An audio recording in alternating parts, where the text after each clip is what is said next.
Dear students, आज हमारा topic है डिज़ास्टर मैनेजमेंट।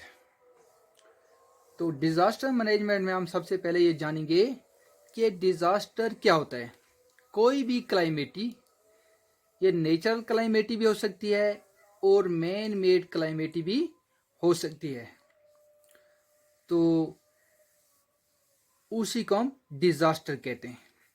तो जब डिज़ास्टर की बात होती है तो डिज़ास्टर क्या है, जैसे अर्थक्वेक है, फ्लड्स हैं, अर्थक्वेक जैसे भूकंप है, फ्लड्स सैलाब आ गया, साइक्लोन आ गया। साइक्लोन में ये तेज़ हवाएं चलती है, समुद्र के जो आसपास के एरियाज होते हैं उनमें साइक्लोन आने का खतरा होता है। फॉरेस्ट फायर, जैसे जंगल में आग लग गई।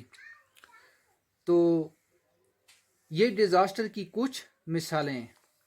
ये डिज़ास्टर किसी भी लोकेशन में आ जाएं तो इससे बहुत नुकसान होता है। इसमें जानें भी चली जाती हैं, इसमें प्रॉपर्टी भी चली जाती है, इसमें इंफ्रास्ट्रक्चर भी ख़त्म हो जाता है, इसमें बिल्डिंग्स भी ख़त्म हो जाती हैं। तो अब मैं आपको समझाऊं कि ये डिज़ास्टर की जो डेफिनेशन है, डिज़ास्टर की डेफिनेशन जो यूएनओ ने डिफाइन किया है, तो disaster a sudden event that leads to huge loss of life and property. A sudden event, a sudden event, ये अचानक जो होता है, अचानक आते हैं, अचानक हादसा होता है। जो भी ये डिजास्टर होते हैं ये पूछ के नहीं आते हैं, ये अचानक आते हैं। जैसे जलजला आता है तो इसका हमें कोई पता नहीं होता, ये अचानक आ जाते हैं। तो ये कहीं भी हो सकते हैं, किसी भी लोकेशन में हो सकते हैं।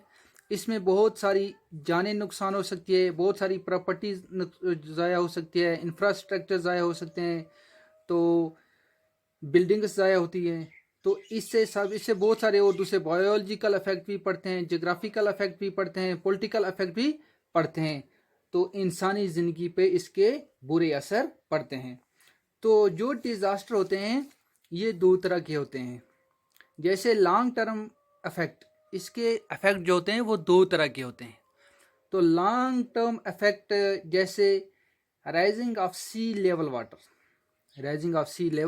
वाटर, तो जब समुद्र में पानी की सतह बढ़ जाती है तो ये लॉन्ग टर्म में आता है, लॉन्ग टर्म इफेक्ट में आता है। ये आपको पता ही होगा कि जो ग्लेशियर हैं पहाड़ों पे, हिमालय में वगैरह में, तो जब ये ग्लोबल वार्मिंग होती है तो ये जो ग्लेशियर हैं ये पिघलते हैं। जो इनका पानी है वो कहाँ आ जाता है, वो सिटीज़ में आ जाता है, तो समुद्र में। तो इसकी जो समुद्र में जो पानी की सतह है वो बढ़ जाती है। जैसे मुंबई है, कलकत्ता है, चेन्नई है, तो ये सी शोर पे आर लोकेटेड ऑन सी शोर। तो जब पानी की सतह वहाँ समुद्र में बढ़ जाएगी तो वो पानी कहाँ कहाँ आ जाएगा, इन शहरों में आ जाएगा। तो ये भी किस में बदल जाएंगे, तालाब बन जाएंगे इनमें भी। तो दूसरे शॉर्ट टर्म इफेक्ट में जैसे अर्थक्वेक है, तो ये शॉर्ट टर्म इफेक्ट में आता है। तो नेचुरल में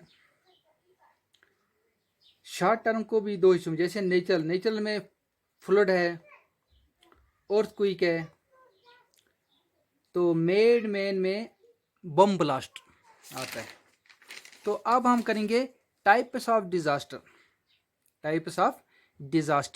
डिजास्टर जो हैं इनको तीन हिस्सों में क्लासिफाई किया गया है: geophysical disaster, biological disaster, man made disaster.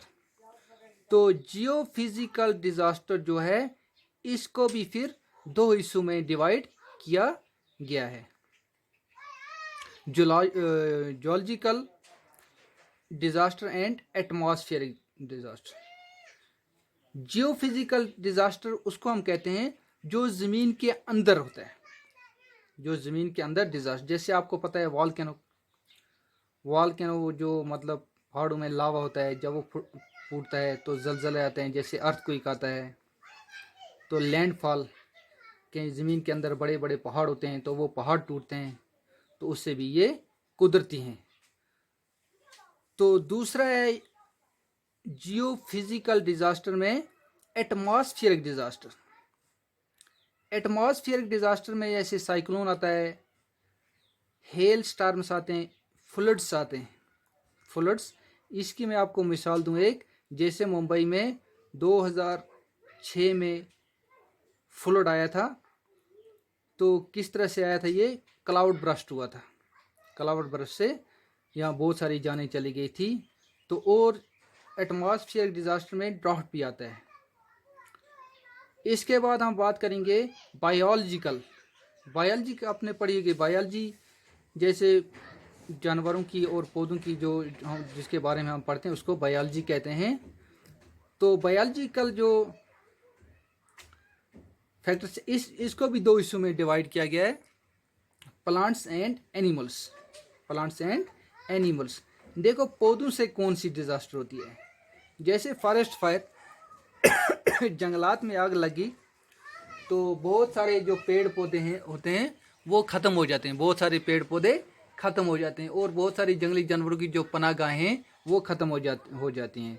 और जो हवा है उसमें भी कार्बन आयर में भी कार्बन डाइऑक्साइड की तादाद बढ़ जाती है। सडन अमाउंट ऑफ फंगस या फंगल डिजीज़ कहेंगे हम। जैसे जंगल में फंगल डिजीज़ बढ़ गई तो उससे वो नुकसान जो है वो दूसरे पौधों में भी हो सकता है। तो एनिमल्स में क्या है? बायोलॉजिकल में दूसरा जो है एनिमल्स। एनिमल्स में जैसे इन्फेक्शन होता है, बैक्टीरिया, मलेरिया,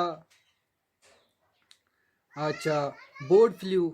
बर्ड फ्लू जो मतलब मुर्गों में होता है वो चूज़ों में होता है, बर्ड्स में, तो वो फिर इंसानों में भी चला जाता है। तो इसके बाद हम बात करेंगे man made disaster. Man made disaster को भी दो हिस्सों में क्लासिफाई किया गया है, unknown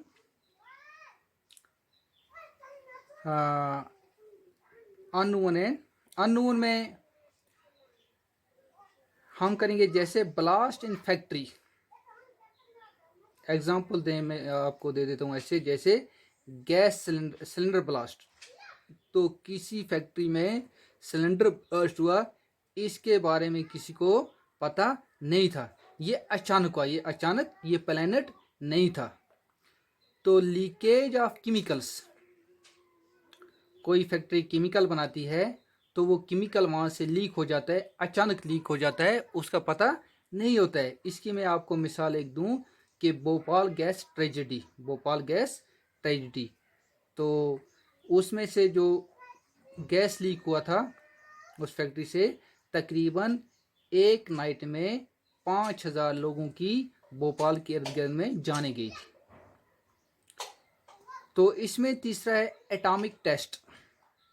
atomic test, atomic test जो होता है इससे भी बहुत बड़ा नुकसान होता है। इसकी मिसाल भी मैं आपको दूं कि जापान में जब अर्थक्वेक आया था तो एटॉमिक पावर प्लांट में जो कुछ न्यूक्लियर वेस्ट जो थे वो एटमॉस्फेयर में चले गए थे और वहाँ बहुत सारे लोग मारे गए थे।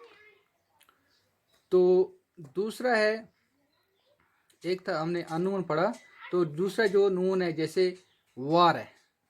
वार तो अचानक नहीं आते हैं, इसके लिए प्लानिंग की जाती है।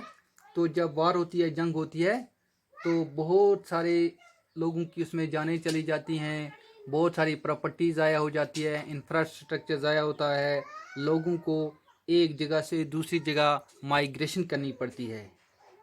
तो इस दूसरा है बम ब्लास्ट। इसका मैंने पहले भी जिक्र किया है बम ब्लास्ट का।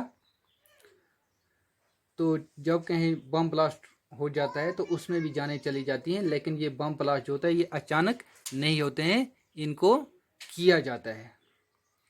तो तीसरा जो है वो टेररिज्म है। टेररिज्म जो है ये भी मैन मेड डिज़ास्टर है, मैन मेड डिज़ास्टर है। और चाइल्ड लेबर, चाइल्ड लेबर भी मैन मेड डिज़ास्टर में आता है। जैसे छोटे छोटे बच्चे, 14 साल से कम उम्र के बच्चे, तो वो फैक्ट्री में काम करते हैं, होटल्स में करते हैं, ढाबास में काम करते हैं, तो ये भी मैन मेड डिज़ास्टर में आता है। तो कल इंशाल्लाह इसके बारे में दूसरे में हम करेंगे बात कि इनकी मैनेजमेंट किस तरह से करनी है।